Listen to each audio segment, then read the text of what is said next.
예, 오늘은 20세기 남침예교 교단의 신학 논쟁. 요거는 제가 김용복 교수 책에서 요약을 한 겁니다. 자, 근본주의 논쟁. 우리가 이 근본주의라는 말을 이제 부정적인 의미로도 쓸 수 있고 긍정적인 의미로도 쓸 수 있는데 보통 기독교권에서 남침예교는 그냥 근본주의자 보통 이렇게 알려져 있어요. 근본주의자라는 것은 남침예교만 말하는 게 아니고 어, 보통 1900, 1800년대 자유주의 신학에 반대해서 어, 들어온 것을 보통 이제 근본주의라고 하는 건데요. 근본주의 논쟁의 역사는 19세기 말부터 표면적으로 노출되기 시작한 고등비평과 진화론 그리고 리틀의 자유주의 견해를 반대하는 거. 예. 고등비평 반대, 진화론 반대, 리틀 반대 하는 보통 그겁니다. 이 고등비평은 제가 지난번에 말씀드렸듯이 하등비평의 반대말이라겠죠. 하등비평은 본무비평이고 보수적인 신학에서는 이제 하등비평은 뭐 문제없이 받아들이는데 고등비평은 받아들이는 것도 있고 받아들이지 않는 것도 있고 그렇게 되고 이 진화론도 보통 보수적인 기독교인들은 종 내의 진화는 믿습니다. 보통은 이제 핵심은 종과 종을 이렇게 오가는 그러한 진화론 자체를 이제 거부하는 거죠. 그 리첼은 1822년부터 89년까지 독일 신학자인데 요 사람이 그런 역사 비평 같은 걸 통해서 자유주의 견해를 많이 세웠고 보통 자유주의라고 할 때 보통 우리가 자유주의 이런 말을 하면 이거는 교회사에서는 그 시기가 딱 한정된 그런 신학이에요. 그래서 보통은 슐라이어마허라는 그 독일 신학자를 이제 가장 태두로 여기는 그런 신학인 거고 자유주의에 반대해서 새롭게 일어선 신학이 두 개 있는데 하나는 아주 극보수로 반대한 것이 근본주의라면 조금 자유주의적인 것도 약간 갖고 있지만 그래도 보수로 회귀한 것을 신정통주의라고 하고 그 신정통주의 신학의 핵심 신학자가 바로 우리가 많이 듣는 칼 바르트라는 그런 신학자입니다. 자, 제2 툴은 이에 대한 미국 신학계의 반응 세 가지. 첫 번째, 칼뱅주의 신앙 부흥 운동 유산에 의한 옛 정통주의의 복귀. 옛 정통주의, 그러니까 신정통주의와의 반대말인 거죠. 옛 정통주의.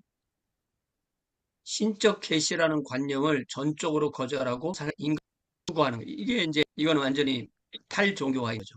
네, 기독교와 현대주의를 조화하려 했던 자유주의자들. 예. 일반적으로 자유주의자들은 성경의 신적 권위를 무시하고 과학주의와 진화론을 수용하고 고등비평을 이용하고 죄는 무지의 산물이라고 주장한다. 그래서 우리가 성경에 있는 죄를 우리가 긍정적으로 조금 소극적으로 보면 약한 거예요. 예. 인간이 아담과 하와가 왜 죄를 졌냐? 그러면 약해서 그래. 그러면 하나님께 책임이 있는 거잖아요. 그러면 보수적인 사람들은 악해서 그래. 예, 악해서 그래. 그러면 그것도 또 하나님 책임 있는 거잖아요. 그래서 보통은 이제 그 아담 이후 원죄를 가지고 있는 사람들을 얘기할 때 보통은 약해서 그래. 그러면 좀 더 자유주의적인 개념인 거고요. 악해서 그래. 그러면 좀 더 보수적인 사람들이 얘기합니다. 그래서 이, 이 자유주의자들이 좀 더 진보적인 사람들이 죄를 정의하면 죄인이 아니라 그 죄인을 만든 사회가 죄인처럼 돼요.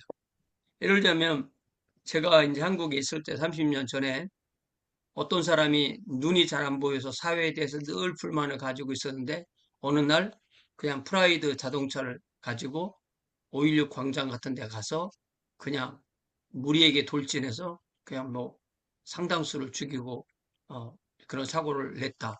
이럴 때 보수주의자들은 그 사람이 나빠서 그래. 그 사람이 나쁜 놈이야.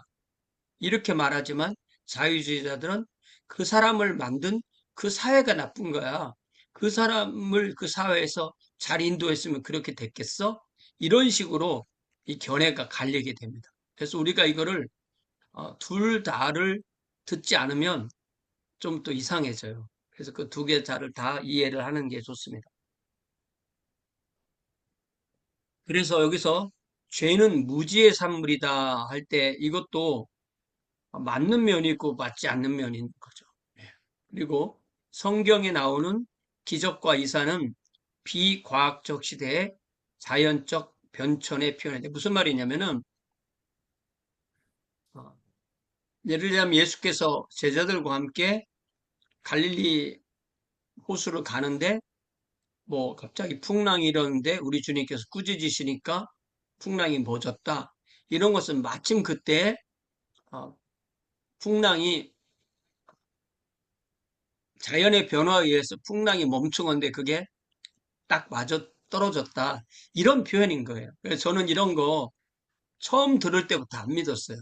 그러려면 성경의 모든 기적을 다 부인해야 되는데 그렇게 하기에는 너무 말이 안 되는 거죠. 예수의 부활은 예수 교훈의 연속이다. 이런 것도 정말 말이 안 되는 거죠. 네. 이 교회사에서 어, 기독교의 탄생에서 예수의 부활이 없다면 기독교 탄생을 설명할 수가 없어요. 제자들은 다 도망갔어요. 아무도 부활을 기대하지 않았어요. 그 상황에서 부활하신 주님이 나타나셨기 때문에 사람들이 어, 부활의 증인으로 그것도 부활하시고 바로 하늘에 가신 게 아니라 40일을 함께 하시면서 제자들에게 부활의 증인이 될 것, 또 성령이 오시면 너희가 부활의 증인이 된다. 그렇게 말씀하심으로 된 건데 이거를 그냥 이렇게 표현하는 거. 그래서 그 어, 에르네스트 르낭 같은 사람은 이 예수의 부활은 결국 그 예수님을 보고 싶어 했던 여자 제자들이 이렇게 헛것을 본 거다. 이런 식으로 표현하는데 저는 그런 거 어, 하나도 안 믿습니다. 예. 교회의 임무는 사회개혁과 하나님의 왕국을 지상에 실현하는 것. 자, 이 사회개혁이라는 것도 결국 뭐냐면 개인 구원이냐 사회 구원이냐 그거예요. 예. 근데 우리가 이거를 사회 구원을 무시할 수 없어요. 그러나 개인 구원이 우선된다. 이것이 보수적인 사람들의 견해이고, 그 다음에 하나님의 왕국을 지상에 실현하는 것, 요게 이제 상당히 문제가 되는 이야기인데, 보통 우리가 어, 요한계시록의 20장에 나오는 천년이라는 6번의 단어를 가지고 천년설, 천년왕국설 이런 것을 사람들이 만들어서 믿고 있는데 저는 개인적으로 천년왕국설을 믿지 않습니다. 자, 그런데 천년왕국설을 믿는 사람들 중에 전천년설을 믿는 사람이 있고 수천년설을 믿는 사람이 있는데 전천년설이라는 것은 천년왕국 전 예수 재림설이에요. 그러니까 예수께서 재림하셔서 천년왕국을 만드셔. 이게 아, 전천년설이라면 후천년설은 천년왕국 후 예수 재림설이란 뜻이에요. 그것은 우리가 천년왕국 다 만들어 놨어요. 이제 예수님 오세요. 라는 것이 후천년설이에요. 자, 그러면 여기에 하나님의 왕국을 지상에 실현한 것, 요런 주장을 많이 하는 사람들이 후천년설을 주장하는, 예. 그러니까 기독교 안에서도 상당히 진보적인 사람들이 이야기하는 거예요. 근데 저는 둘 다 믿지 않고 하나님의 왕국은 이미 예수께서 회개하라. 하나님의 왕국이 가까이 왔다 할 때 시작되어서 우리 주님의 맨 마지막에 어, 재림과 새하늘과 새 땅을 통해서 이 땅에 완성되지만 그 이 땅에 완성하시는 주체가 삼위일체 하나님이지 우리는 그 하나님과 동역하는, 하나님의 동역하는 그런 종들이지 우리가 하나님의 왕국의 실현의 주체는 아니다. 저는 그렇게 믿고 있어요. 자, 자유주의에 대항하는 미국의 신학 사조를 근본주의라고 한다. 네. 펀더멘털리즘 이렇게 보통 표현해요. 1857년부터 59년 사이 미국은 제3차 대각성 운동을 맡게 되는데 이는 자유주의와 현대주의에 맞서서 정통 기독교 교리를 유지하며 복음을 전하랬던 운동. 이 부흥운동의 결과로 성경 연구를 위한 수많은 신자의 모임이 생겨났고 이 성경 모임이 나이아가라 사경회로 발전합니다. 나이아가라 컨퍼런스. 자, 나이아가라 컨퍼런스는 공식 이름은 성경 공부를 위한 신자들의 모임 Believers Meeting for Bible Study 1876년부터 97년까지 상당히 오랫동안이죠. 84년 한 해만 못 메웠고 83년부터 캐나다 온타리오주 나이아가라시 나이아가라시가 아니라 나이아가라시의 위에 있는 카운티예요. 네, 퀸즈 로얄 호텔에서 모였습니다.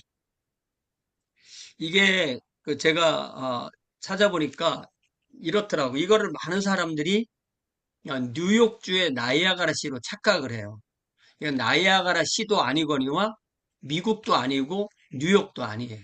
그런데 요 캐나다의 나이아가라 시와 뉴욕의 나이아가라 시가 이름이 같은 도시 이름이 이 강을 마주보고 이렇게 서로 똑같은 이름으로 있어요. 그래서 헷갈리는 거예요. 제가 다른 책을 가지고 정리한 거거든요. 음, 어, 근본주의의 근원은 이러한 사회에 대한 관심 포기에 있었다.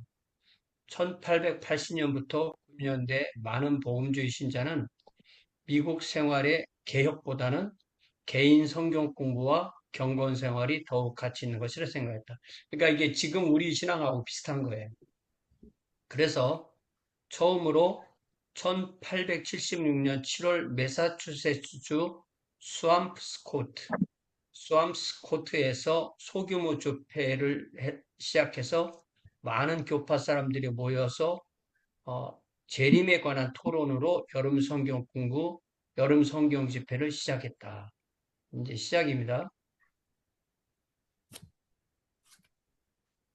자, 그랬다가 이거를 주도한 사람이 침례교 목사 A.J. 고든이고 뉴욕에서 모이고 시카고에서 모이고 이곳에서 전천년설이 이제 주로 많이 강조됐다. 재림에 관한 거 전천년설 아까 제가 설명했죠.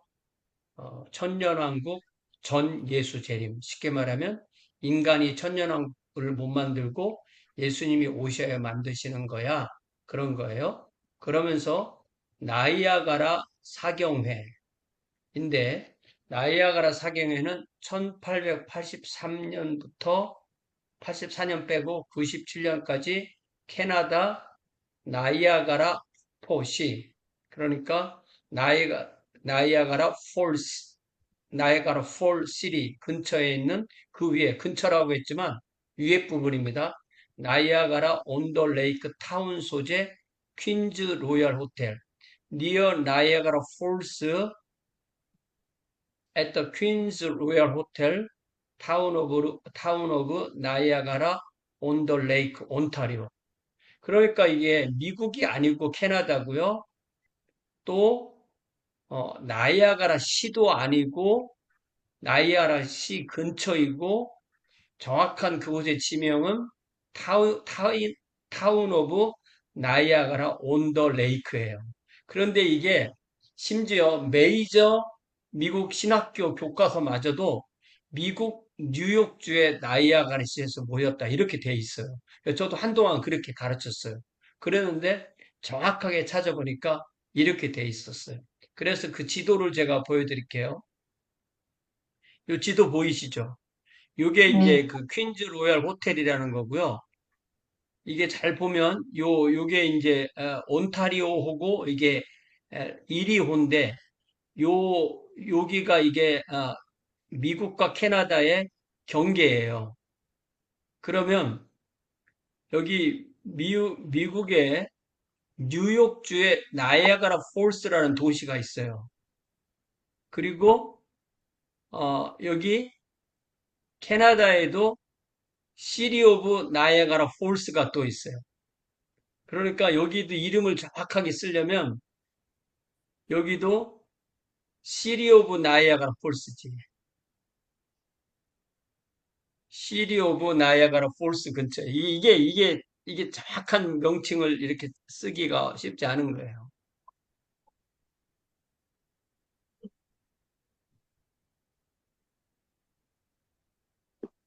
예. 다시 봅니다. 자, 여기 지도 보이세요? 음, 조금, 예. 예, 보입니다. 이렇게 해서 이제 여기가 캐나다, 여기가 미국인데 미국의 뉴욕주에 이제 버팔로가 밑에고 위에가 나이아가라 폴스고요. 그 상대하는 캐나다 쪽에는 세 개의 도시가 있는데 맨 밑에 있는 것은 타운 오브 폴트 이리 항에 있는 타운 이렇게 돼 있고 가운데가 나이아가라 폴스, 시리 오브 나이아가라 폴스고 그다음 맨 위에 있는 것이 타운 오브 나이아가라 온 더 레이크예요. 예. 타운 오브 나이아가라 온 더 레이크. 타운 오브 나이아가라 온 더 레이크. 그러니까 레이크 그 이 온 더 레이크 할 때 이 레이크는 이 온타리오 레이크를 말하는 거겠죠. 예. 에 있는 퀸즈 로얄 호텔. 그래서 여기에서도 이 퀸즈 로얄 호텔이라고 그 밑에 써 있어요. 퀸스 로얄 호텔이라고 써 있고 여기에 이제 이렇게 이쪽 해변이나 이쪽 해변에 접해 있겠죠. 근데 이게 제가 한동안 뉴욕주 나이아가라 폴스에 있는 이 호텔에서 모였다 이렇게 제가 가르친 거예요. 이게 이게 이렇게 모르면 헛소리 거짓말을 가르치게 된다는 걸 제가 보여드리려고 일부러 이렇게 시간 내서 이렇게 보여드리는 거예요. 그리고 조금 아까 빚어졌던 혼선은 제가 그 교회 사무실에 가서 수업을 해보려고 오늘 그렇게 했는데 생각해보니까 교회 사무실이 그 인터넷이 잘 될 때도 있고 안 될 때도 있고 그래서 어, 집으로 왔습니다. 자, 그래서 계속해서 얘기를 계속하면 나이아가라 사경회 근데 이 사경회는 캐나다 온타리오주 나이아가라 온 더 레이크 모인 거라는 거예요. 타운 오브 나이아가라 온 더 레이크 이렇게 고쳐야 되는 거예요. 이게 다 못 고친 거예요. 이것도 결국은 내가 그 참고한 이 교과서가 잘못되어 있는 거예요. 근데 이게 누가 봐도 헷갈릴 수밖에 없게 돼 있는 거예요. 그래서 예를 들자면 그 캔자스리라는 시가 있잖아요. 음, 캔자스리라는 시도 미주리, 가보니까 이렇게 가운데 강이 흐르고 어, 미주리주 캔자스리가 있고 캔자스주 캔자스, 캔자스리가 있는데 그 두 개의 면적은 캔자스주의 캔자스가 한 3분의 1 정도로 작고 이 미주리, 미주리주에 있는 게 한 3배 크다고 그래요. 그래도 보통 우리가 캔자스시티 그러면 그건 거의 다 이 미주리주 캔자스시티를 말하는 거래요. 그러면 도시 이름이 서로 같잖아요. 그러면 시장은 당연히 전혀 다른 시인 거예요. 그러니까 아까 그 나이아가라 폴스도 뉴욕주의 나이아가라 폴스와 온타리오주의 나이아가라 폴스는 당연히 나라도 다르고 시도 다르고 시장도 다르고 다 다른 거죠. 그래서 우리가 이런 거를 미국 같으면 초등학교, 중학교 정도의 지리에서 배울 내용일 거 아니에요. 예를 들자면 대한민국의 광주 그러면 그게 경기도 광주야, 전라도에 있는 직할시 광주야 이렇게 얘기를 하잖아요. 또 우리 옛날에 그 교회사 공부할 때 우리 교수님 한 분이 어, 뉴멕시코는 멕시코에 있는 주 지금 미국 주가 아니다. 이런 사람이 있대요. 그런 게 이제 일종의 지리적 상식이잖아요. 그래서 사실은 이 지리를 잘 알고 있으면요. 많은 게 보입니다. 지리를 모르면 동서남북도 모르고 이게 선후 관계가 어떤지 이런 것도 모르게 되고요. 많은 사람이 착각하는 것이 이 그 지방 이름과 도시 이름을 막 섞어 쓰는 사람들이 있어요. 그러니까 예를 들자면 주 이름하고 도시 이름 헷갈리는 경우가 있고요. 제가 사는 주가 루이지아나 주인데 그게 약자로 쓸 때는 대문자로 LA. L과 A를 음, 그 피어리어디 없이 딱 붙여 쓴 게 루이지애나인데 어제도 어떤 분하고 통화를 하는데 그 미국 사람이에요. 미국 사람인데 베톤루지 로스앤젤레스를 읽더라고요. 그러면 로스앤젤레스는 게 도시잖아요. 음, 베톤루지 다음에는 주 이름이 와야 되는데 찬양도스럽게 로스앤젤레스 이렇게 읽더라고. LA가 너무 익숙하니까. 근데 음, 로스앤젤레스라고 쓸 때는 L하고 점 찍고 A하고 점 찍어야만 그게 아, 로스앤젤레스예요. 그러면 루이지애나도 어차피 준말인데 왜 점을 안 찍냐? 그건 그렇게 통일을 한 거예요.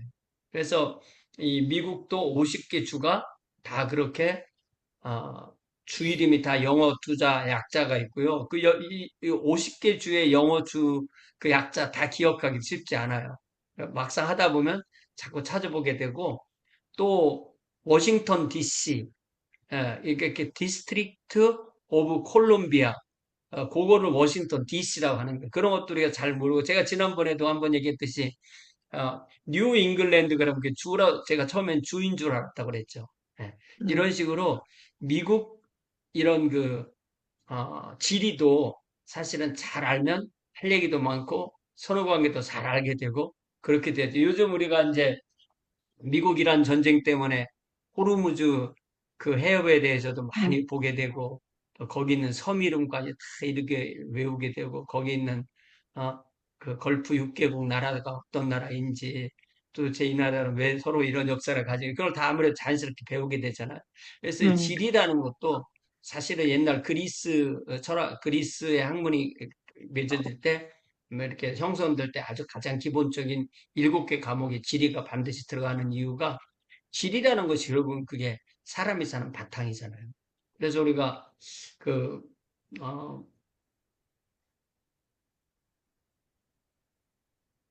어디에 나오죠? 여호수에 나오나요? 그 여호수아가 민수기에 나오나요? 민수기에서 모세가 가나안에 들어가서 거기를 잘 이렇게 그려와라 지도를 민수기 13장에 나오는 그려와라 이랬을 때 쭉 얘기해 주는 거 잘 들어보면 그게 모든 지리는 어, 자연지리와 인문지리 이렇게 나뉘어요. 자연지리는 사람이 전혀 손을 대지 않은 상태를 자연지리라고 하고 인문지리라는 것은 사람이 무슨 역할을 해서든 그 도시를 바꾸어 놨을 때 그거를 인문지리라고 그렇게 말합니다. 자, 그래서 나이아가라 사경에 대해서 제가 이렇게 한이 맺혀가지고 열심히 설명을 하고 있습니다. 자, 근본주의는 초교파적 성격을 띠고 있었다. 이들이 함께 모일 수 있었던 것은 기독교의 근본이 되는, 즉, 기독교가 기독교로 존재하기 위해서 꼭 필요한 근본 교리를 지키자는 것에 일치했기 때문이다. 그래서 나이아가라 사경의 결과로 보수 기독교인들이 1910년부터 15년 사이에 근본적인 것들, 진리의 증언, 이라는 그 12권의 변증서를 내게 되는데 The Fundamentals, A Testimony, The Truth 라는 12권의 변증서를 내게 되는데요. 이것도 제가 좀 더 설명해 드릴게요.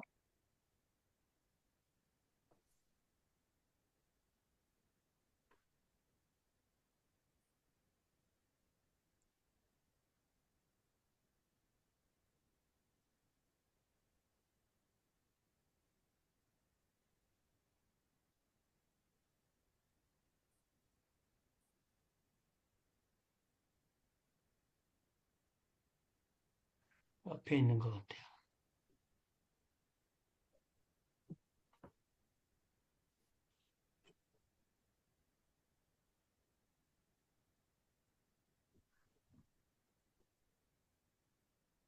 여기 있네. 자, 근본주의는 이제 보이죠? 근본주의는 근본적인 기독교 진리. 이 강의 노트에서는 기독교를 기독교가 되게 하는 아주 가장 기본 진리를 수호하기 위한 소논문과 에세이를 싣고 출판되었던 12권의 책으로부터 나온 말이다. 이 말이 300만 부를 출판한 이 책이 신학생, 목회자, 선교사들에게 대상으로 해서 무료로 보내졌다. 그래서 여기 보면 그 처음에 나왔던 책의 형태예요. 아주 여러 사람이 보기 쉽게 간단하게 The Fundamentals A Testimony Volume 1 이렇게 돼 있죠. 이 작업은 성경 비평과 자유주의 신학의 물결에 대항하여 기독교 진리를 수호하기 위한 어떤 작업이 필요하다고 확신했던 남부 캘리포니아의 부유한 석유 재벌 라이먼 스튜어트에 의해서 이게 시작되었어요. 그래서 1909년 8월 암지 C. 딕슨 목사의 설교를 들은 스튜어트가 그의 도움을 받아서 이 근본 진리들 펀더멘털스라는 이 연쇄 시리즈물을 만들기 시작합니다.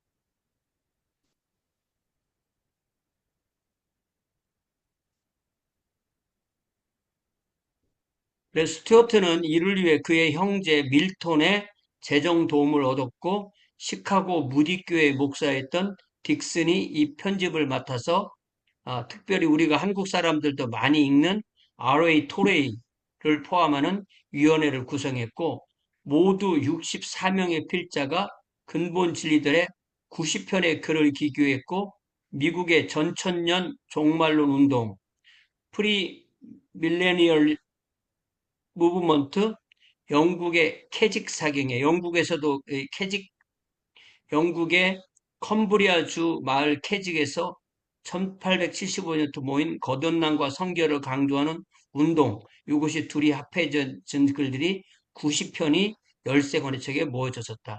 그때 유명한 저자들 중에 하나가 남침예신학대학원의 에드가 Y. 영 몰린스, 그리고 프린스턴 신학대학원의 벤자민 B. 워필드 같은 분도 있었다. 이건 이제 캐직에 대한 설명이고요. 예, 여기 몰린스, 또 워필드고요. 그래서 이 침례교 안에서만 아니라 각 프로테스탄트 각 교파 안에서 현대주의와 근본주의 논쟁이 시작된다. 그래서 이때 이제 침례교, 장로교, 감리교, 그리스도의 제자 등 각 교파는 자유주의 신학에 갇혀 위험을 두고 열띤 논쟁을 했는데 이것이 우리가 침례교회사 안에서도 이러한 큰 흐름 안에서 우리 교파 안에서 그런 일이 있었다. 이렇게 흐름을 이해를 하게 할 수가 있겠습니다. 좀 더 보면 1920년 워치맨 이그제미너 잡지에 침례교 출신 편집장인 커티스 D. 로스가 북침례교 총회의 근본주의자를 뉴욕주 버팔로로 소집해서 근본주의 교제라 불리는 좀 더 온전한 근본주의 모임도 가지고 있었다. 뭐 이런 설명입니다. 그러면은 공유한 것은 그만 마치고요.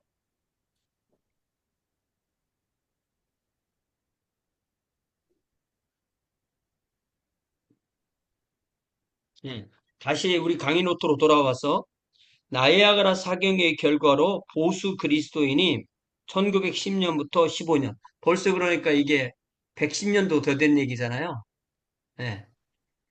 사이에 근본적인 것들, 진리의 증언이라는 12권의 변증서를 냈고 전 세계 기독교 지도자들에게 무료로 배포하였다. 예. 미국만, 그러니까 전 그리스도교 지도자들, 예. 주로 미국에서 이 안에는 90개의 소논문이 포함되어 있었고 기본 주장을 다음 5가지로 요약한다. 그래서 핵심은 이것만 믿자는 게 아니라 이것이 기독교의 근본 진리다. 이렇게 얘기를 했다는 거예요. 첫 번째, 성경의 영감. 성경은 사람이 썼지만 사람이 쓴 게 아니다. 하나님의 성령으로 쓰여진 것이다. 네. 우리가 디모데 전서에 읽는 그 말씀이죠. 예수 그리스도의 동정녀 탄생과 신성, virgin birth and divinity of Jesus. 그래서 단지 예수님의 신성만 믿는 것이 아니라 예수님은 성경에 나온 대로 분명히 성령에 의해서 그 성모가 처녀일 때 잉태됐다. 이게 그 로마 가톨릭 사람들은 영원한 동정녀 이런 말을 하거든요. 그래서 예수의 동생들이 사실은 예수의 동생이 아니라 사촌들이다. 근데 저는 그렇게 믿지 않습니다. 마태복음 1장에 보면 뭐라고 돼 있어요? 마태복음 1장인가요? 2장인가요? 1장이죠.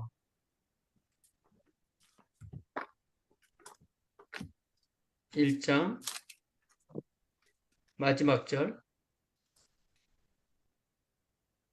자, 마태복음 1장 24절 요셉이 잠에서 깨어 일어나 주의 사자의 분부대로 행하여 그의 아내를 데려왔으나 아들을 낳기까지 동침하지 아니하더니 나음의 이름을 예수로 하니라. 네. 그러니까 아들을 낳을 때까지 이 예수를 낳을 때까지는 잉태 중인 그 아내를 보호하기 위해서 동침하지 않았고 아이를 낳고 난 뒤부터 동침해서 어, 뒤로 이 딸들과 아들들 최소한 4명 이렇게가 태어나게 된 거죠.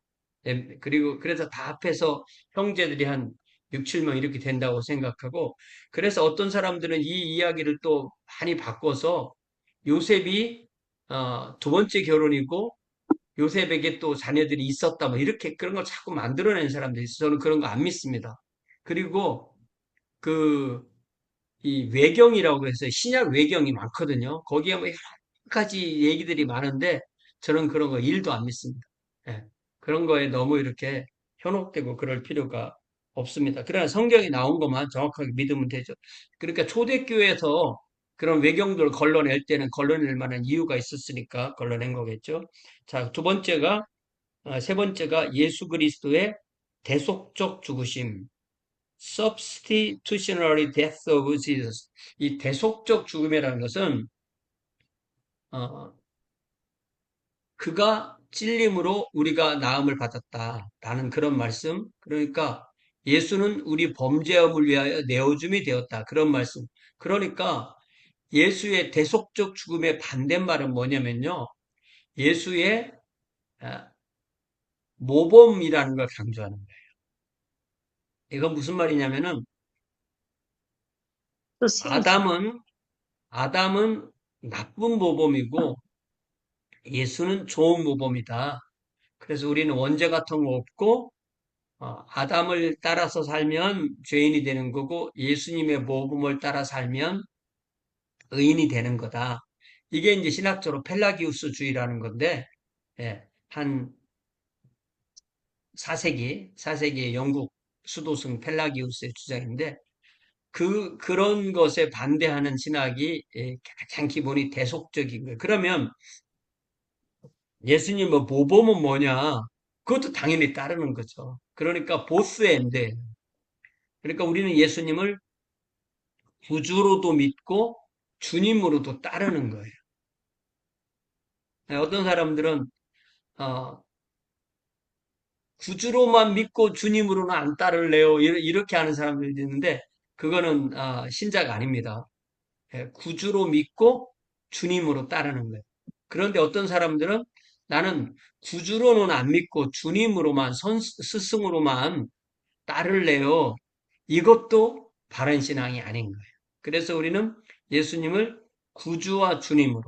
그래서 여기에서 대속적 죽으심이라는 말을 강조할 때는 구주이심을 강조하는 거예요. 자, 그 다음에 예수 그리스도의 육체적 부활, 이게 아까 말했던 그런 그 자유주의자들이 예수님의 부활은 그냥 환상이야. 사람들의 어떤 꿈을 얘기한 거야. 예수의 가르침 계속되는 거야.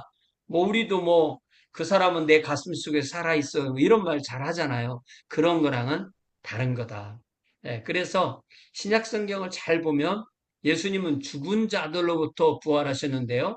예, 에크네크론이라는 신약에 나오는 38번을 잘 보면 예수님께서 십자가에서 다 이루었다고 아버지여 내 영혼을 아버지 손에 부탁하나이다 하고 숨을 다 마지막 쉬셨을 때 아직 몸은 십자가 위에 있고 그 다음에는 땅 위로 내려지고 그 다음 무덤 속에 들어가셔서 주일날 부활하셨지만 그거는 몸에 관한 이야기죠.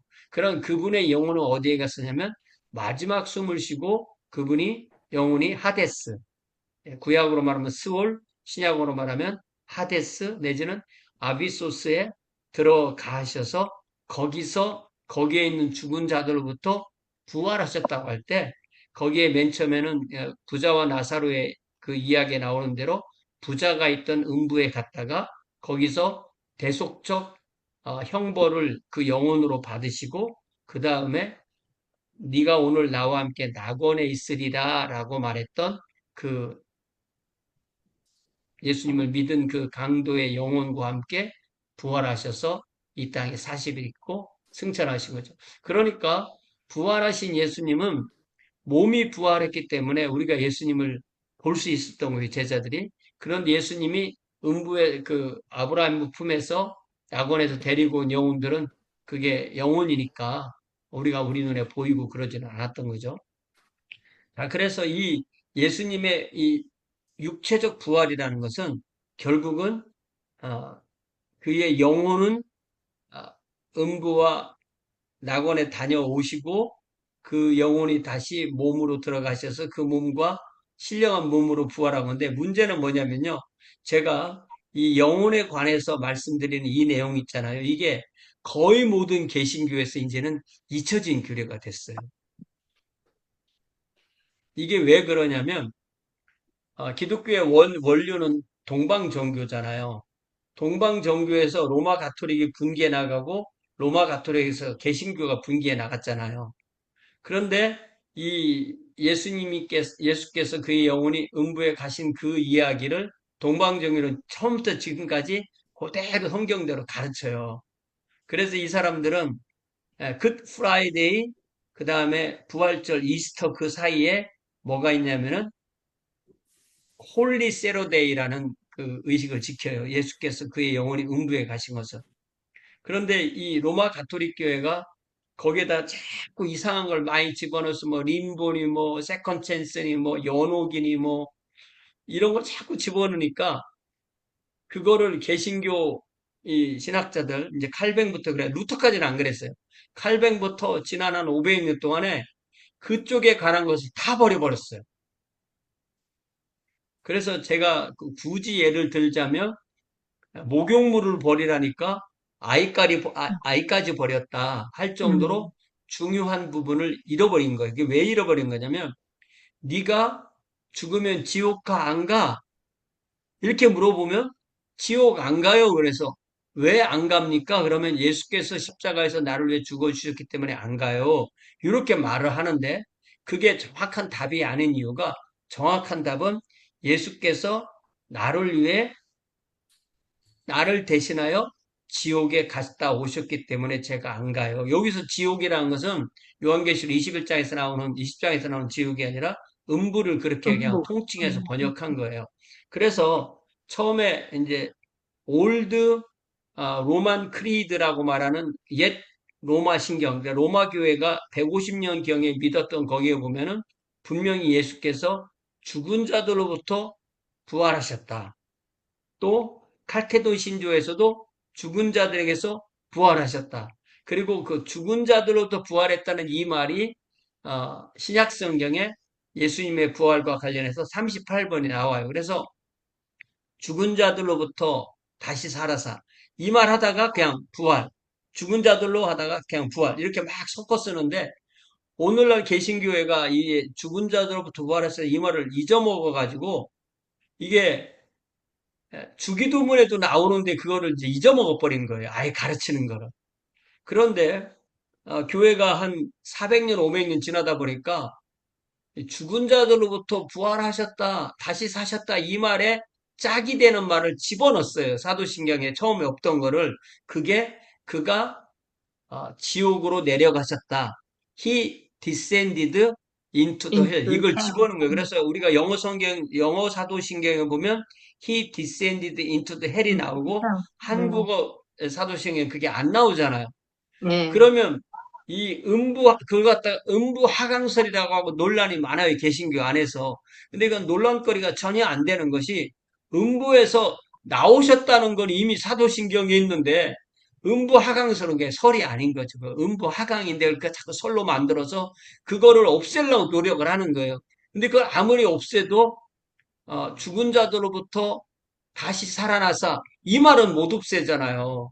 그러니까 그게 결국은 핵심 교리가 되는데 그거를 개신교에서 안 가르치는 바람에 이제는 공중에 벙 뜬 그런 교리가 됐어요. 그래서 꼭 그걸 다른 표현으로 말하자면 이거는 어, 답은 아는데 풀이를 모르는.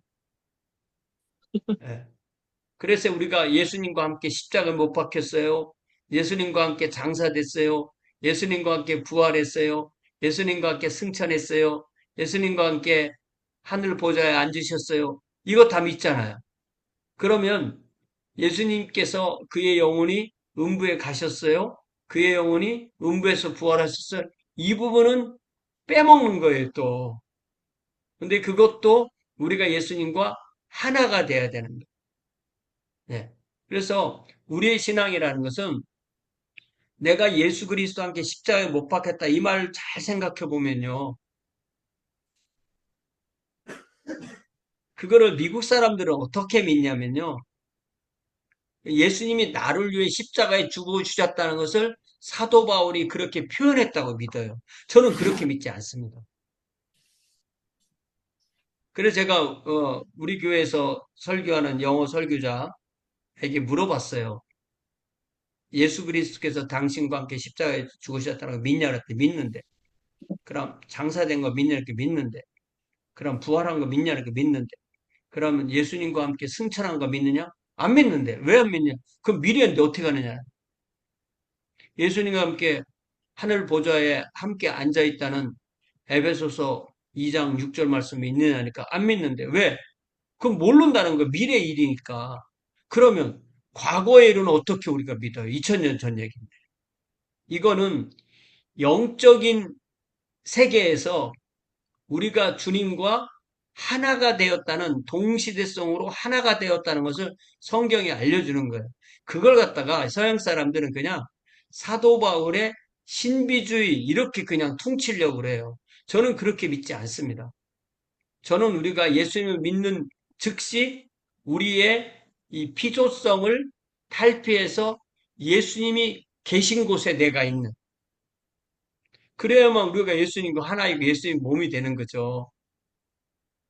이게 기독교 신앙의 가장 핵심인데 이 부분을 이렇게 애매하게 그렇게 얘기를 해요. 구원은요, 구원은 우리가 쟁취하는 게 아니라 우리가 받는 거예요. 받는 거기 때문에 예수의 몸이 되는 거잖아요. 우리가 예수의 몸이 되는 게 구원이기 때문에 이 예수님과 하나가 되는 것이 아니면 안 되는 거예요. 그래서 어, 2세기 말에 그레고리 나지안주스라는 사람이 무슨 말을 했냐면 예수님이 가지고 있는 것이 아니면 구원받지 못해. 그런 정리를 해놨어요. 그게 뭐냐면 예수님께서 몸을 갖고 있지 않으면 우리 몸이 구속되지 않아. 예수님이 인간의 영혼을 가지고 있지 않으면 네 영혼이 구원받지 못해. 이 아폴리다리스라는 사람이 예수님의 몸은 인간의 몸이지만 예수님의 영혼은 하나님의 영혼이야.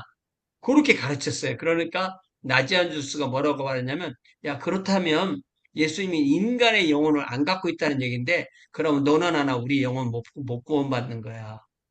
예수님이 인간의 영혼을 가지셨기 때문에 우리 인간의 영혼이 대속되는 거야. 이렇게 얘기를 했어요. 그럼 저는 그것을 패러디해서 뭐라고 가르치냐면 예수님이 하시지 않은 거면 우리가 대속되지 않아.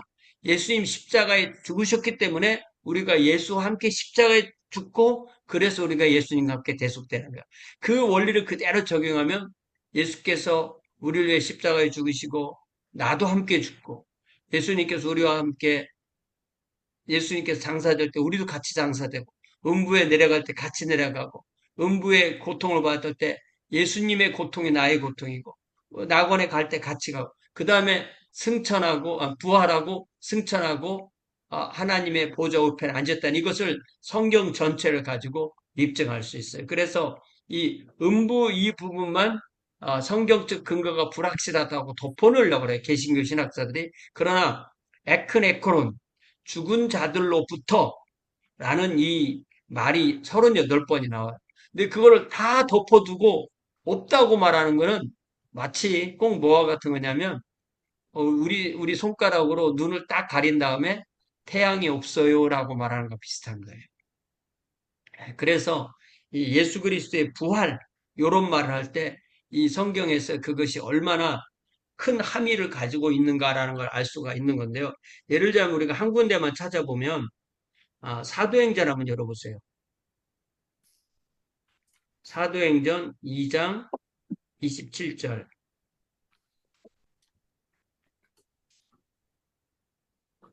사도행전 2장 27절이 시편 16편 10절을 인용한 거거든요.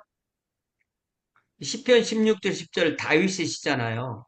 그러면 다윗이 자기를 위해서 시를 쓴 것이 아니라 천년 후에 오실 예수 그리스도를 위해서 쓴 건데 여기에 내 영혼은 예수 그리스도의 영혼인 거예요. 그래서 예수 그리스도의 영혼이 음부에 완전히 음부에 가셨을 때 거기에 버려두지 않는다. 그리고 주의 거룩한 자인 예수가 그의 몸은 썩지 않는다. 이렇게 얘기하는 거예요. 그래서 이것이 예를 들자면 3장으로 가면 어떻게 나오냐면 3장 15절에 가면 사도행전 3장 15절에 가면 생명의 주를 죽였도다. 그러나 하나님이 죽은 자 가운데서 그를 살리셨다. 이렇게 되는 거죠. 그 다음에 4장 2절을 가면 사도행전 4장 2절을 가면 예수 안에 죽은 자의 부활이 있다. 이게 무슨 말이냐면은 이게 고린도전서 15장 20절을 여기서 미리 써놓은 거예요. 예수님이 죽은 자 가운데서 부활하셨기 때문에 우리 모두도 죽음을 맞이하지만 예수의 부활과 같은 부활을 우리가 임하게 된다. 그런 뜻이에요. 그래서 고린도전서 15장을 한번 펴보세요. 고린도전서 15장 3절에 보면 우리를 위해 죽으시고 4절에 사흘 만에 다시 살아나셨다 이렇게 돼 있잖아요. 그럼 여기서는 죽은 자들로부터 살아났다는 말이 없잖아요. 그런데 12절에 가면 당장 그 말이 나와요. 그리스도께서 죽은 자 가운데서 다시 살아나셨다 이렇게 돼 있잖아요. 그리고 그러니까 이 죽은 자 가운데 살아났기 때문에 우리도 죽은 자 가운데서 부활한다. 이 얘기가 12절이고요. 20절에 가보면 결정적으로 그러나 이제 그리스도께서 죽은 자 가운데서 다시 살아나서 잠자는 자들의 천년배가 되셨다. 그래서 예수 그리스도의 죽은 자 가운데로부터 부활하셨다는 표현은 우리도 똑같은 부활을 한다는 말이고요. 그래서 이 예수 그리스도의 부활을 믿는 가장 핵심 신앙은 예수의 부활은 곧 나의 부활이다. 이렇게 믿는 거예요. 그래서 우리가 부활절 때 그렇게 서로 인사하잖아요. 예수 부활하셨네? 나도 부활하겠네. 이렇게 인사하잖아요. 근데 사실은 그거보다 더 명확한 것이 예수의 부활은 곧 나의 부활이다. 이거는 이미 시간성으로 우리가 제거하고 하는 말이잖아요. 사도행전 4장 2절처럼 고린도전서 15장 20절처럼 예수의 부활, 그러니까 예수님의 부활은요, 요한계시록 20장에 나오듯이 아직도 예수의 부활과 똑같은 부활을 한 사람 아무도 없어요. 그러나 그것이 우리가 시간을 제거하고 얘기할 때 이미 에베소서 2장 5절 6절 에베소서 2장 5절 6절 아시죠? 그럼 찾아볼까요? 에베소서 2장 5절. 이 에베소서 2장 5절에 그리스도와 함께 살리셨고, 요게 부활이에요. 부활. 그리고 함께 일으키사 6절에 이게 승천이에요. 그리고 그리스도 예수 안에서 함께 하늘에 앉히셨으니 라고 하니까 이게 승귀. 그러니까 잘 보세요. 예수님은 머리이고 우리가 몸이잖아요. 그럼 예수님이 하늘에 계시면 우리 어디에 있어야 돼요? 심선의 아버님. 예수님이 머리야. 응. 예? 그리고 우리는 그분의 몸이에요. 그럼 예수님이 하늘에 계시면 우리는 어디에 있어야 돼요? 하늘. 하늘에 있는 거예요. 자, 그러면 예수님의 영이신 성령께서 우리 안에 계세요. 그러면 성령은 계시고 예수님은 하늘에만 계세요? 아니면 예수님도 우리 안에 계시는 거예요? 우리 안에 계시는 거. 예수님은 안 계신 곳이 없어요. 그런데 또 우리 안에는 성령이 계시기 때문에 예수님은 안 계신가? 이렇지 않은 거예요. 그러면 성령은 아버지의 영이잖아요. 그러니까 성령으로 인하여 성부 하나님, 성자 하나님, 성령 하나님이 내 안에 계신 거예요. 우리는 하나님이 어느 곳에나 계신다고 믿으면서 내 안에는 성령만 계셔. 이렇게 생각하는 좀 우스운, 잘 생각하기 얼마나 우스워요. 하나님은 모든 곳에 계시다고 믿어놓고 내 안에는 성령만 계시다고 믿는 게 얼마나 우스워요. 네. 이런 걸 잘 생각해 보면 이런 그 신앙은요, 이런 성경적 신앙은요, 인간의 그 상식, 인간의 생각, 인간의 체험 이런 거랑 차원이 다른 거예요. 예를 들면 우리가 어떨 때는 성령의 내재를 느끼기도 하지만 어떨 때는 못 느낄 때도 있잖아요. 그럼 우리가 성령의 내재를 못 느끼면 성령이 안 계신 거예요? 그렇지 않잖아요. 예를 들면 고린도서 13장 13절에서는 예수 그리스도께서 너희 안에 계신 것을 알지 못하느냐? 그러면 너희는 버리운 자냐 버리는 자. 이렇게 돼 있죠. 예수 그리스도께서 우리 안에 계시다는 게 뭐예요? 로마서 8장에 나오는 것처럼 예수의 영이신 성령께서 우리 안에 계시다는 뜻이거든요. 그렇기 때문에 예수 그리스도가 계시는 거예요. 그러니까 마태복음 28장 20절에서 볼지어다 내가 세상 끝날까지 너희와 항상 함께 있으라고 했었을 때 어떻게 되는 거예요? 그 말이 되려면 성령이 우리 안에 계셔야 되고 성령이 우리 안에 계시면 예수님 우리가 항상 함께 하시는 거죠. 그래서 이런 것을 우리가 아, 그 경험적이고 어떤 이론적으로만 그것을 입증해 내려고 하면 입증이 안 돼요. 이거는 그냥 말씀 그대로 우리가 사실로 그렇게 받아들여야 되는 거예요. 자, 그 다음에 다섯 번째가 재림인데 요 재림도 제가 지난번에 말씀드렸나 모르지만 우리가 데살로니가 전서 4장 24절을 찾아보세요.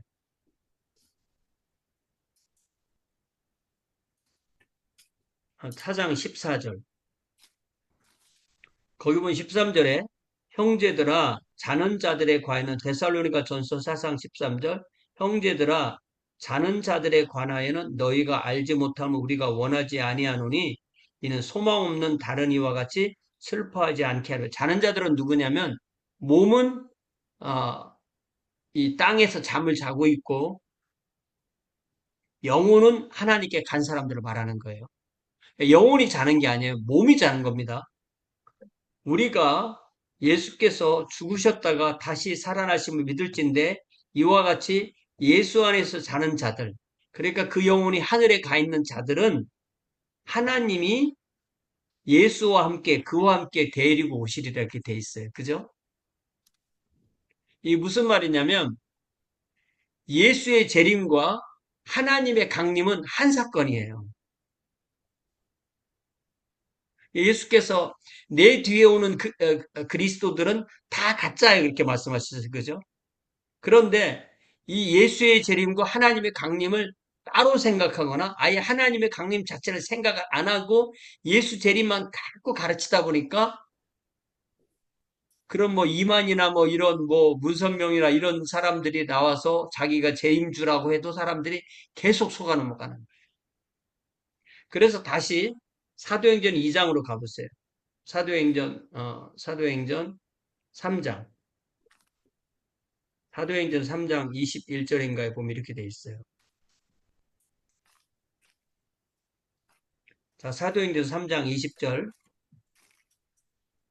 또 주께서 너희를 위하여 예정하신 그리스도 곧 예수를 보내시는 게 재림이잖아요. 21절에 하나님이 영원 전부터 거룩한 선지자들의 입을 통하여 말씀하신 바 만물을 회복하실 때까지는 하늘이 마땅히 그를 받아주리라.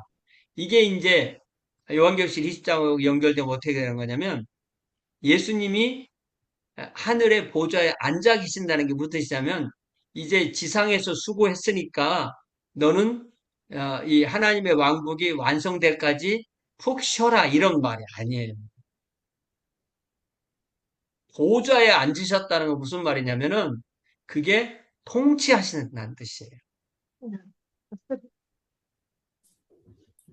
그러니까 그 통치가 다 완성되고 성부와 성자의 공동 통치가 완성되고 어, 사탄을 발등상으로 삼을 때 그러니까 시편 110편 1절의 말씀처럼 내가 내 원수로 너의 발등상이 되기까지 너는 내 우편에 앉아 있으라 라는 그것이 완성될 때 그러니까 예수의 재림 따로 하나님의 강림 따로 가르치기 시작하면 계속 적그리스도들한테 당하게 돼 있는 거예요. 이거를 제가 지금 강조해 주는 것처럼 그렇게 이렇게 설명하는 거 들어보셨어요? 심선희 아버님 저처럼 이렇게 설명하는 거 들어봤어요? 아니요. 우리 설, 유혜경 설교 시간은 못 들어봤는데 지금 말씀하시니까. 예, 그러니까 지금 제가 예수 재림과 하나님의 강림은 한 사건이다 이렇게 설명하는 거 들어봤냐고 유혜경 못 들었어요. 집사님 어떻게 들어봤어요? 못 들어봤어요? 어, 그냥 그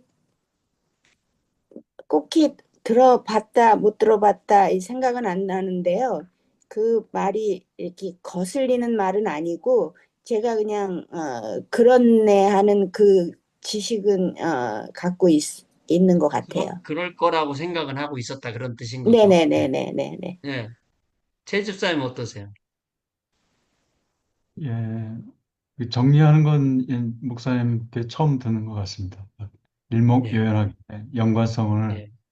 정리가 해주는 건 이렇게 처음 굉장히 들었습니다. 중요한 얘기예요.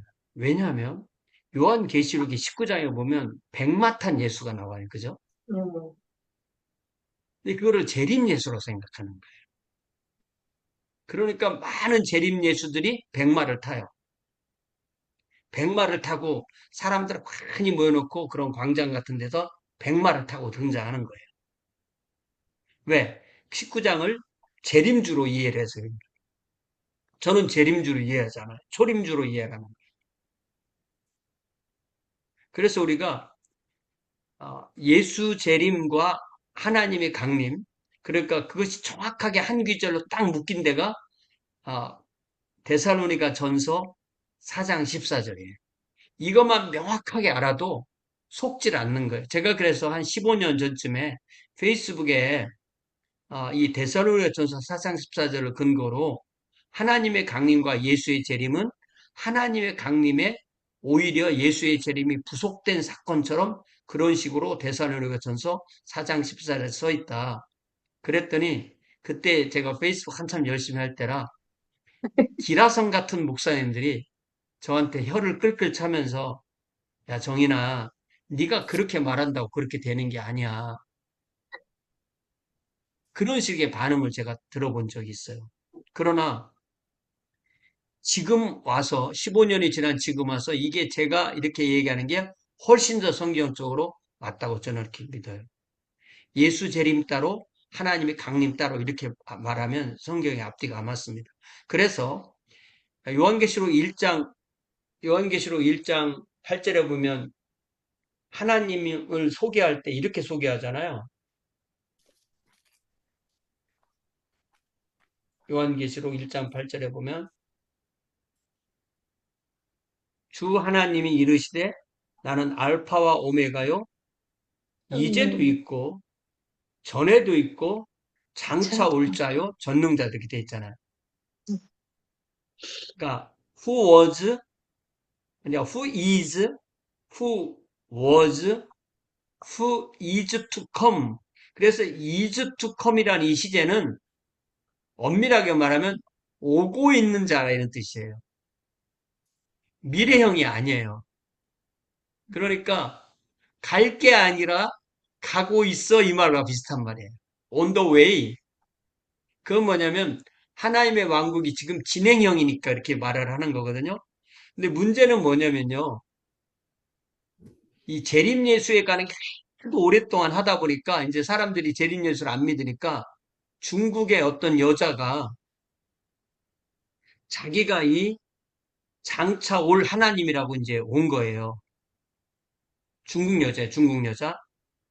그래서 이 사람이 여잔데 왜 여자냐고 했더니 2000년 전에는 남자가 왔기 때문에 이제 하나님이 여자로 온 거다. 그래서 자기들을 뭐라고 부르냐면 여기에 전능한 자라고 했으니까 전능신규라고 그렇게 이름을 붙인 거예요. 그러면서 예수께서 다시 오실 때는 번개가 동에서 서로 번쩍이는 것 같다 해서 동방이 중국이니까 이게 동방에서 번쩍인 번개다. 그래서 자기들의 변명을 동방번개 이렇게 또 말하고요.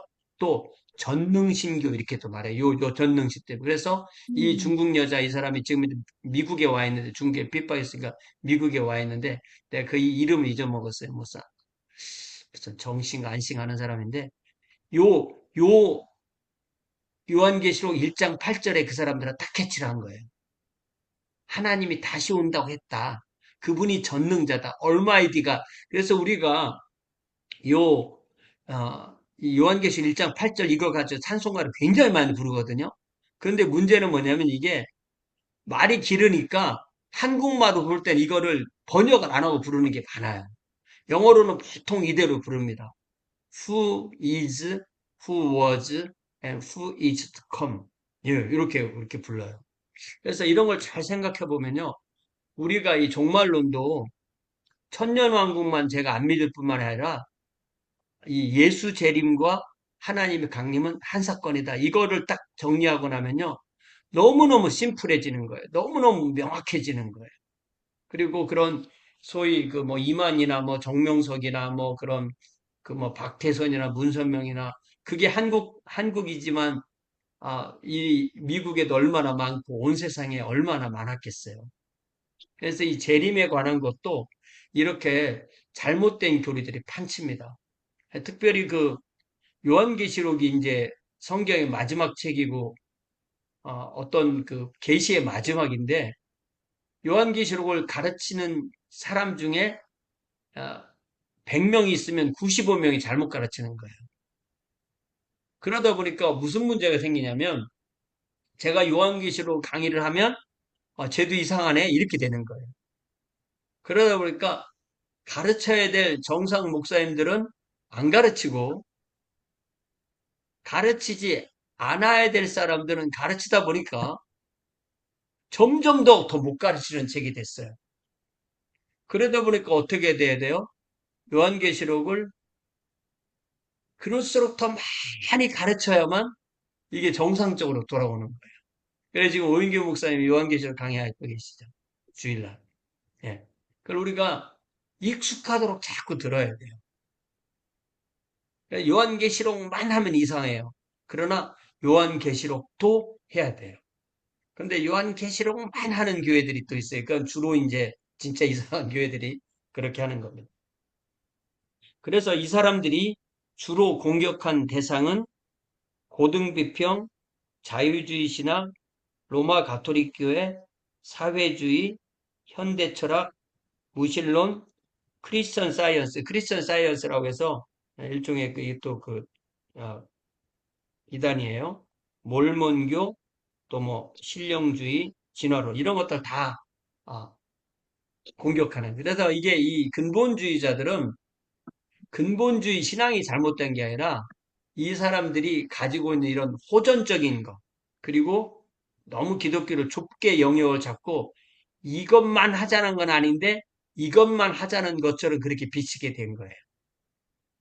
그래서 이 근본주의자들이 이 문제가 바로 뭐냐면 비기독교인을 공격하는 게 아니라 기독교인을 공격하기가 돼서 근본주의 논쟁이 생기면 그 모든 교단이 결국은 근본주의 교단, 그 근본주의와 자유주의를 이렇게 다시 나뉘게 되는 거예요. 근데 우리 그 미국 남침예교 안에도 자유주의는 없고요. 이 근본주의와 중도주의, 마더레이시라고 하는 사람들이 주로 지금도 많이 갈등 관계에 있는데 교단을 갈라 나가진 않습니다. 왜냐하면 교단 한번 갈라 나가려면 나가는 쪽에서 재산을 하나도 못 갖고 나가요. 그래서 그냥 같이 있지만 신학교도 있고 다 있어 있지만 거의 교제를 못하는 겉으로는 하나인데 속으로 알고 보면 둘인 그런 케이스가 됩니다. 자, 이런 그 배경 하에서 남침예교도 이런 근본주의 논쟁이 1920년대부터 시작되었다. 그래서 이 근본주의에 관한 설명을 조금 제가 해드리고 오늘 그 나머지 뒷부분을 좀 해보겠습니다. 첫 번째로 프랭크 노리스. 프랭크 노리스는 포트월스, 텍사스 포트월스 이렇게 달라스 옆에 있는 우리 그 사우스 웨스턴에 있는 거기죠. 에 있는 담임 목사였는데 아주 설교도 하고 논쟁가였는데 이가 주로 공격한 게 도박 중독, 알코올 중독을 공격하고 남침예교 성서관에 이단성이 있다고 공격. 그렇게 뭐냐면 이게 이 사람들은 본인들을 뭐처럼 정의하느냐면 우리 몸에 있는 면역 기능이 있잖아요. 경찰, 국가로 말하면 경찰, 사법기관 이런 역할을 자처하는 거예요. 이단 재판. 그러다 보니까 이게 우리 면역 기능이라는 게 약해도 문제지만 이 자가 면역 질환이라는 게 있잖아요. 뭐 제1형 당뇨병이라든지 뭐 류마티스 관절염, 자가 면역 질환이라는 게 결국 뭐냐면 내 몸을 적으로 오인하는 거예요. 또 예를 들면 뭐 우리가 이 지난번에 코비드 19 이거 했을 때 사이토카인 이런 말도 많이 들어봤잖아요. 그러면 사이토카인이라는 게 결국 뭐냐면 적이 10이 오면 나는 뭐 15나 25로 잡아야 되는데 적이 10이 오면 내가 1000이 나가는 거예요. 그럼 뭐예요, 그게? 과잉 반응이죠. 그러면 나머지 900 내지는 990 정도는 적을 공격하지 않게 되고 내 몸을 또 공격하게 되는 거예요. 그래서 이 사람들, 이 소위 이런 근본주의자들이 딱 되면 어떻게 되느냐면은 이 사람들은 오나가나 싸움만 하려고 그래요. 우리가 주변에 보면 이 신앙이 좋은데 조금만 있으면 금방 막 열내고 화내고 막 그냥 막 펄펄 뛰고 막 싸잡아서 비난하고 막 목사든 뭐든 관계없이 막 돼서 그런 사람들의 이게 이 근본주의 그런 그 성격이 있는 거예요. 그래서 저는 신앙이 여러분이 저랑 그동안 공부를 해보셨지만 제가 신앙이 저는 어쨌든 저 스스로는 굉장히 보수적인 신앙이라고 생각하거든요. 그런데 싸움은 웬만하면 안 하려고 그래요. 왜냐하면 우리는 그리스도인 아니면 비그리스도인이잖아요. 그리스도인끼리는 성령의 소통을 가지고 서로 배우고 마음에 안 맞으면 성령께 기도하고 말면 되지. 그걸 굳이 싸워서 그걸 내가 이기려고 하고 내가 옳다는 걸 입증하고 그러고 싶은 마음 전혀 없어요. 비그리스도인들에게는 복음이 전해지도록 복음을 나누는데 성령을 의지하면 되잖아요.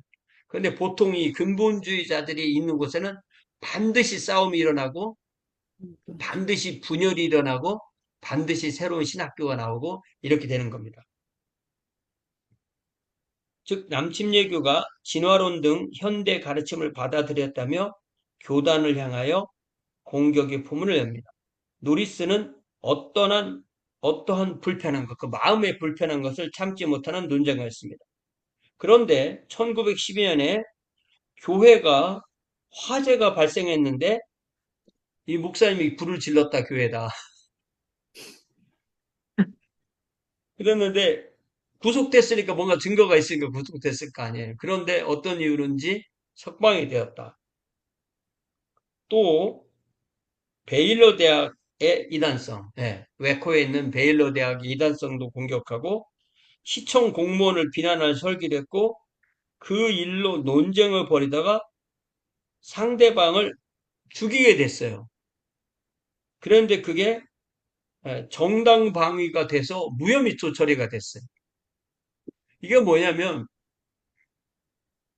이 사람을 강력하게 밀어주는 변호사 그룹이 있다는 거예요. 방화범으로 몰렸는데 무혐의, 사람을 죽였는데 무혐의, 이거는 이, 그게 우리가 이 사람이 100% 문제가 없느냐? 이렇진 않을 거란 말이에요. 그래서 전국총회로부터 주총회와 전국총회로부터 축출됩니다. 그러니까 법에서는 살아남았는데 교단에서는 인정을 안 해준 거예요. 그러니까 31년에 포트워스에 전천년 침례 선교사 협회라는 것을 만들어서 독립교단으로 출발하게 됩니다. 거기 띄어쓰기 잘못된 거죠.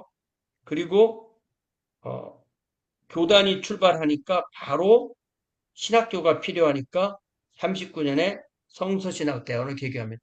교단이 새로 나오면요, 반드시 신학교가 나와야 돼요. 왜 그렇겠어요? 교단 지도자들을 세워야 되잖아요. 그 지도자를 세워야 그 사람들이 가서 침례주고 또 성찬식하고 직분 세우고 하잖아. 이게 기본인 거예요. 그게. 그랬다 50년에 세계 침례교 협회로 바꿨는데 노리스의 독단적 성격에 반발하 이탈한 사람들이 미주리의 성서 침례교 협회를 만들게 됩니다. 이게 소위 성서 침례교의 출발점인 거예요. 우리가 성서 침례교 주변에 보잖아요. 한국에 있을 때 봤잖아요. 그러니까 이 사람들, 이거를 만들어 놓은 사람은 프랭크 노리스 목사인데 자기가 만드는 곳에서 쫓겨나고, 왜냐하면 타협을 못하니까 이 사람은. 하고 온건한 사람들이 성서 침례교를 받은 거예요. 그러니까 성서 침례교는 침례교보다도 훨씬 더 보수적인 사람들이 만드는 거다. 이렇게 이해를 할 수가 있겠죠. 그래서 성서 침례교회가 배출한 유명한 사람이 제리 파렐 목사예요. 제리 파렐 목사도 이분은 2007년도에 돌아가셨으니까 저도 이분을 그 총회에 가서 이렇게 뵌 적이 있어요. 제가 2000년부터 목회를 했으니까 총회에 가면은 미국 총회에 갔다가 뵌 분이 있어요. 그냥 농사꾼 같이 생기셨어요. 별로 그렇게 연세도 그러다 보니까 굉장히 털털해 보이시더라고요. 제리 파렐 목사는 버지니아 린치버그에 토머스 로드 침례교를 세웠고 71년도에 리버티 대학을 세웠습니다. 그리고 79년에 모럴 메조리티라는 보수 기독교 지도자 모임을 만들어서 미국 정계 사회 종교계에 커다란 영향을 끼칩니다. 그런데 이 리버티 대학이 성서 침례교에 남지 않고 10여 년 전에 서던 베프티스트로 기증돼서 서던 베프티스트 들어와 있어요, 지금. 그런데 서던 베프티스트에 6대 신학교가 있잖아요. 그럼 이 학교가 7대 신학교가 됐느냐? 또 그렇지도 않아요. 그냥 그대로 있는 거예요. 그래서 저는 이 모랄 메조리티라는 이 운동에 대해서도 이게 긍정적인 면이 있지만 부정적인 면도 있는 거예요. 이 결국은 어떤 그 윤리나 또 정치나 이 종교계에 어떤 영향력을 미치자 이런 거예요. 근데 이게 항상 영향력을 미치려면 힘이 모아져야 되고 힘이 모아지면 세력화가 되잖아요. 과연 그렇게 하는 것이 우리 주님의 방법이 맞나? 이런 생각을 해볼 수가 있는 거예요. 그래서 우리가 빛과 소금으로 또 섬김과 대속으로 마가복음 10장 45절 인자가 온 것은 많은 사람을 위하여 섬기고 또 이게 제가 성경을 외우려면 이렇게 막 꼬여요. 성경을 항상 저는 찾아보는 걸 좋아합니다. 마가복음 찾아서 한번 읽어봅시다. 마가복음 10장 45절. 이거에 그 제자들이 서로 예수께 좌우 자리를 달라고 막 하니까 그 상황에서 나온 말씀이잖아요. 그래서 42절에 이방인의 집권자들이 그들을 임의로 주관한다. 특히 이제 이게 그때는 로마 제국이 이스라엘을, 예를 들자면 옛날 우리가 일본 제국이 대한제국을 이렇게 폐병해서 다스리던 그런 상황과 비슷한 거잖아요. 이방인의 집권자들이 어, 이방인들을, 그리고 그 집권자들이 자기의 피지배 대상을 임의로 주관하고 그 고관들이 그들에게 권세를 부린다. 이 권세를 부린다는 말이 영어로는 로드 오버라고 그래요. 로드라는 그 명사가 동사화되고 거기에 구동사가 돼서 거기에 전치사, 부사, 오버가 붙으면 로드 오버라는 권세를 부리는 말이 돼요. 너희가 알거니와 너희 중에는 그렇지 않을지니 너희 중에 누구든지 크고자 하는 자는 너희를 섬기는 자가 되고 으뜸이 되고자 하는 자는 종이 되라. 그러면서 45절에 인자가 온 것은 섬김을 받으려 함이 아니라 도리어 섬기려 하고 자기 목숨을 많은 사람의 대속물로 주려 함이라. 여기 돼 있잖아요. 저는 이 마가복음 10장 45절을 예수님의 인생 비전 스테이트먼트라고 믿어요. 그러면 나는 예수님이 내 주님이에요. 그죠? 그런데 마가복음 10장 45절은 예수님이나 그렇게 살라고 하세요. 나는 그렇게 안 살 거예요. 라고 하면 예수님을 주님이라 부르면 돼야 한대. 자, 그러면 여기에 저를 포함해서 이 5명 모두는 이 마가복음 10장 45절을 나의 인생 비전 스테이트먼트로 삼을 수 있으세요? 각자 인생 비전 스테이트먼트로. 빨리 저한테 표시를 해주세요. 어떤 거라도. 예.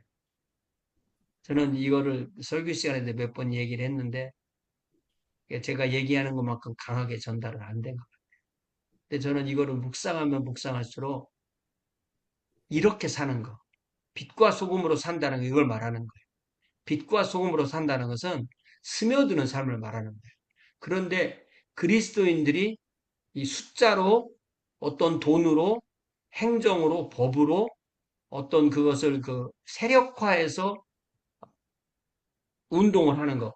이게 어떤 것도 이 운동을 벗어날 수는 없어요. 운동이 있긴 있어야 되는데 자칫하면 그 운동이 마이너리티가 아니고 메조리티가 되면 이제부터는 폭력으로 변하기가 쉬운 거예요. 이 모럴 메조리티라는 이 메조리티라는 말 자체가 이미 이게 좀 이상한 거예요. 저한테는. 그래서 오히려 우리는 마이너리티 또 내지는 마지널리티, 주변부 이런 그 기독교의 근본 태생, 근본 성격으로 자꾸 돌아가려고 하지 않으면 우리는 조금만 힘이 있으면 그 힘을 자기가 오르니까 그거를 폭력화할 가능성이 큰 거예요.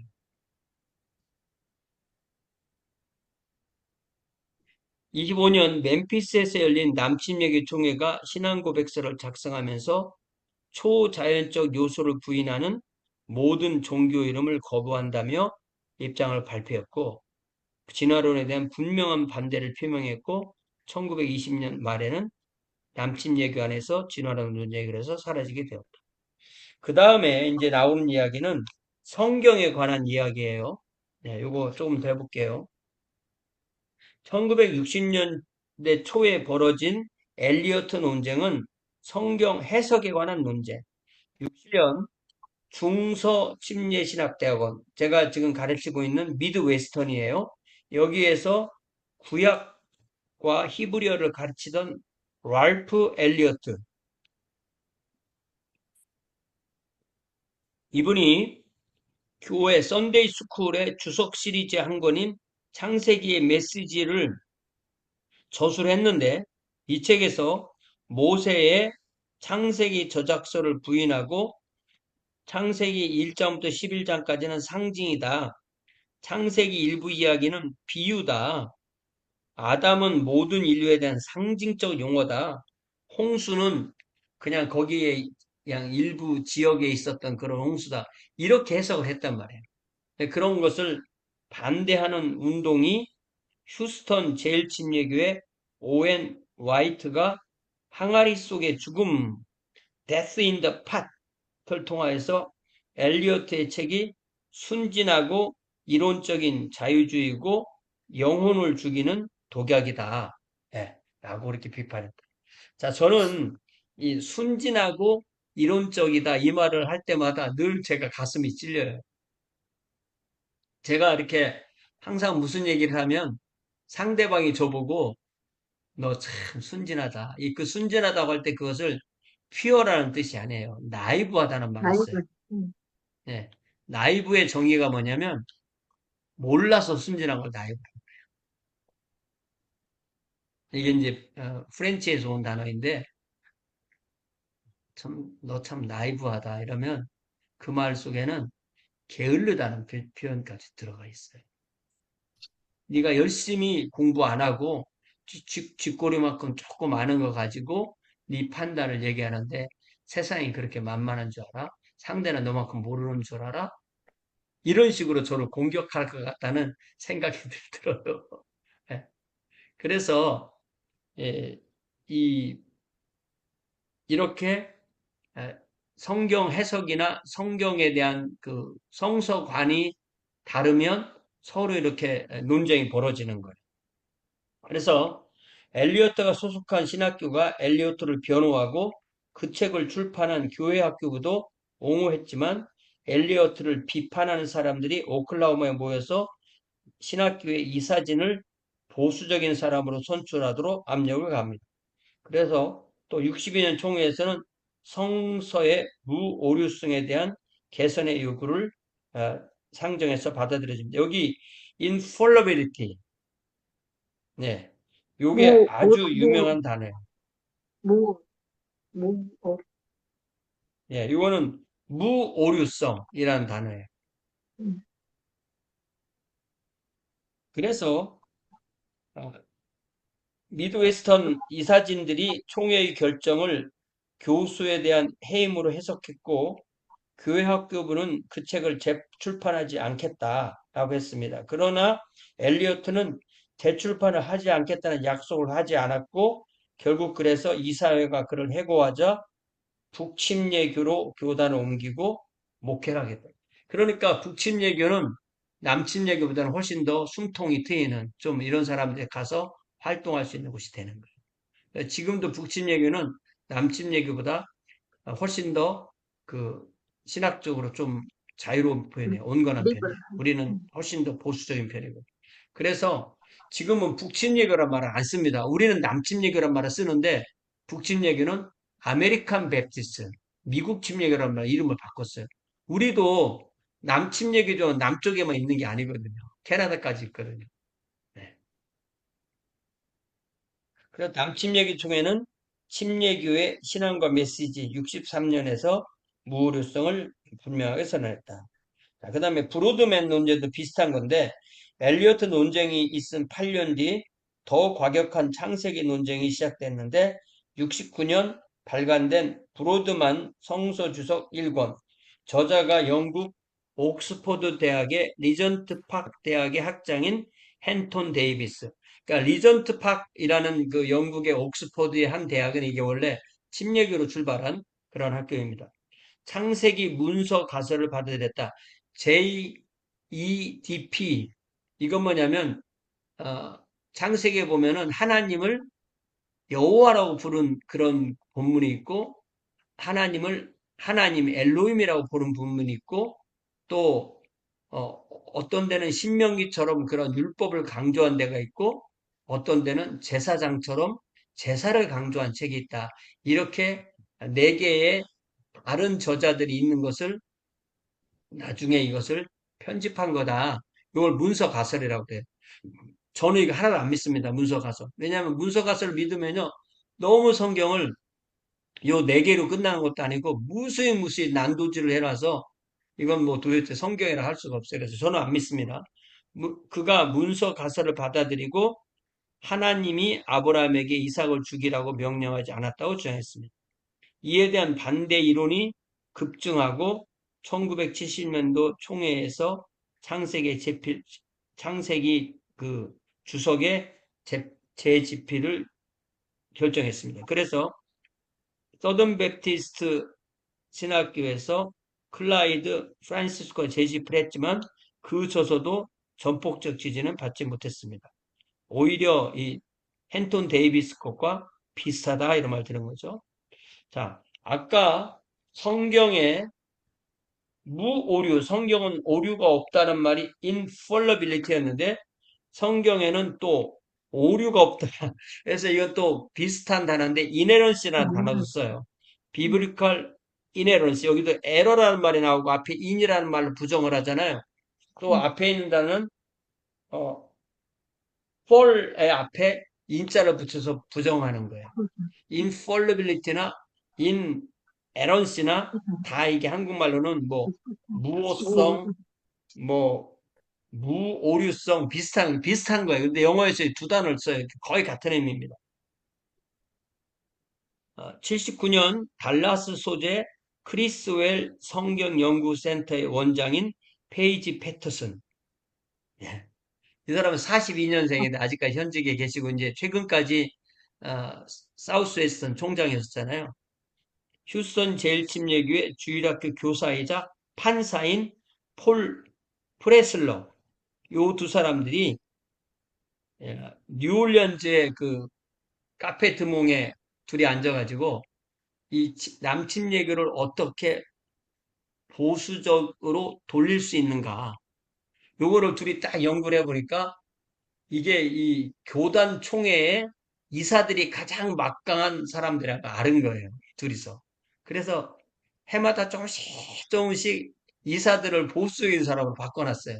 그래서 어느 날 뚜껑을 딱 열어보니까 이제 교단이 더 이상 이 자유주의적 곳으로 가지 않게끔 한 그 대표적인 두 사람이 페이지 패터슨하고 폴 프레슬러인데 요 폴 프레슬러가 바로 그런 이 어떻게 법적으로 이 교파의 헤게모니를 줄 수 있는가 요거를 가르쳐 준 사람이 폴 프레슬러예요. 이것도 페르슨, 좀 자세한 역사를 읽어보면 굉장히 재밌는 이야기예요. 페르슨 총장님이 2018년에 해임됐어요. 페이지 페이지 패터슨 페르슨. 그죠? 예, 예. 예. 이분 2018년에 해임됐어요. 이분이 무슨 사건이 아주 있었죠. 보수적인 분이에요. 음. 예. 아직 생존해 계시죠, 이분? 예, 생존은 해 계시는데. 예. 예. 이분이 총장 된 것도, 뭐, 2003년에. 예, 어쨌든 그 전에 총장도 사실은 해임됐다고. 이게 신학교도요, 이사진들이 막강한 권한이 있어요. 그래서 해임하면요, 그냥 총장실 그냥 열쇠로 딱 채우면 끝이라고. 미국은 그렇죠. 회사도 예. 그렇고. 그래서 제가 이 미국에서 배운 게 뭐냐면요. 개인과 조직이 싸우잖아요. 절대 개인이 못 이겨요. 그렇죠. 그러니까 이제 교회로 말하면 그렇게 말하는 거예요. 목사가 교회를 위해 있는 거지 교회가 목사를 위해 있는 게 아니에요. 그러니까 목사는 교회에 고용된 거고 그 교회를 살리지 못하면 그 목사가 떠나든지 해임돼야 된다 이거예요. 신학교도 마찬가지예요. 총장이 그렇게 막강한 힘을 가지고 있는 것 같아도 딱 이사회에서 해임하면 끝이에요. 그래서 자기가 엄청난 그 공을 가지고 있잖아요. 음. 그러면 나를 못 건드리겠지 이런 생각을 하게 돼 사람이. 그러면 사람이 어떻게 되냐면 교만해져요. 그러면 잘리는 거예요. 그래서 제가 좋아하는 그 책은담, 홍자성이 쓴 명나라 말기의 홍자성이 쓴 책은담에 보면 제가 책은담 쫙 읽었는데 이 한 구절만 딱 생각나요. 개세공로 당부득 일개금자 이런 말이 있어요. 세상을 새롭게 열은 공로를 가지고 있어도 교만해지면 자긍심할 때 긍자 했잖아요. 긍자 하나를 잃으면 죽는 거예요. 그 예를 들자면 유방과 한신이 한 나라를 세우고 한신이 팽당하는 거잖아요. 그게 교만하니까 이미 한신이 유방이 나는 군사를 얼마나 다스릴 정도 능력이 되니? 이렇게 물어보니까 10만이면 적당합니다. 그럼 너는 어떠니? 그랬더니 나는 많으면 많을수록 더 잘할 수 있습니다. 그게 이제 다다익선이라는 말이에요. 거기서 나온 말이에요. 결국은 그래서 한신이 딱 유방이 딱 꼬라보고 있다가 자기가 전하를 평정하고 나서 한신을 숙청하잖아요.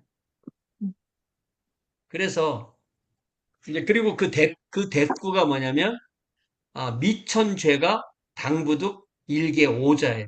그 뭐냐면 하늘에 닿는 범죄를 저질렀어도 내가 후회하오 라는 회개하오 우리말로 하면 회개하오 이 말 한마디를 못 이긴대요. 그러니까 아무리 큰 공을 내세워도 교만하면 그 공이 사라지고 아무리 큰 죄를 저질러도 회개하면 그 죄가 사라진다. 야, 그 기독교에 대해서 전혀 모르는 이 그냥 중국 학자가 써놓은 말인데 얼마나 기독교의 핵심 진리를 잘 말하고 있어요. 그래서 이, 이 페이지 패터슨이 그렇게 했고 실제로 페이지 패터슨이 이 남침예교 이제 그 사우스 웨스턴 총장을 하는 동안에 한국인 학생들이 엄청 많이 힘들어 했었어요. 그러니까 한국인 학생들을 전혀 이렇게 인센티브를 안 주고 그냥 미국 학생들하고 똑같이 대하니까 입학은 했는데 졸업 못하는 사람들 부지기수로 많았었어요. 지금도 사우스 웨스턴에서 학위 받기가 참 어렵다 이런 말이 많이 나오는 경향이 있어요. 자, 그래서 거기 쭉 제가 아까 설명을 읽어보면 총회 안에 자유주의적 경향을 가진 사람들을 축출하고 성소무호성을 지지하는 총회장을 선출하기 위해 정치적 운동을 전개합니다. 향후 10년 계획을 구상하고 발표하고 이때부터 근본주의자들의 위대한 시대가 열리게 되었습니다. 그리고 이 10년 동안 모든 부분에서 변화가 초래되었고 남친에게는 거의 모든 것을 논쟁했고 거의 모든 것을 바꿔놔서 지금도 남친에게는 남들이 얘기할 때는 보수주의, 참 근본주의, 우리가 말할 때는 보수주의. 자, 그래서 제가 이제 1999년도 제가 1995년도에 미국에 와서 31년 전이죠. 이 뉴올리언즈 신학교에 딱 가니까 우리 신학교의 교수님들이 아주 머리가 약아가지고 뭘 안 하는 거 봤더니 책을 안 쓰는 거예요. 저서가 없어요, 저서가. 그냥 굳이 저서가 있으면 헬라어, 히브리어 이런 거 아무 문제 안 될 거. 이런 것만 있고, 그리고 뭔가 조금 심각한 얘기를 하려면 너희들 가슴에 있는 녹음기 다 끄내. 녹음하지 말고. 오프 더 레코드야. 그러면서 한두 마디 하고 말아요. 그러면 무슨 말이냐면은 무슨 책을 딱 쓰잖아요. 그러면 그 이사회들이 그 책을 쫙 읽어보고 문제되는데 딱 얘기해서 딱 나가 그러면 나가야 돼요. 왜냐하면 지난주에 공부했던 대로 우리 신학교라는 것은 네 신학을 가르치는 게 아니라 우리 교단의 신학을 가르치려고 어, 우리 교단의 목회자를 교육시키려고 교회에서 낸 헌금으로 우리 교단이 우리 신학교를 운영하는 거야. 그러니까 너는 우리가 가르쳐 달라는 신학을 가르쳐야지 네가 가르치고 싶은 걸 가르치면 안 돼, 이거예요. 그래서 우리는 가르칠 때 내가 가르치고 싶은 대로 가르치지 않겠습니다라고 사인을 해야만 가르칠 수가 있어요. 네가 그렇게 네 거 가르치고 싶으면 네가 나가서 네가 신학교를 세우든지 아니면 너를 받아주는 학교에서 가르쳐 이렇게 돼 있는 거예요. 그렇게 함으로써 이 남침 얘기는 일정 수준의 보수성을 그대로 유지하고 있는 거예요. 이해되시죠? 예, 지금 네. 오늘 좀 시간이 많이 갔는데 한 13분 쉬고 나머지 뒷부분 좀 더 하겠습니다.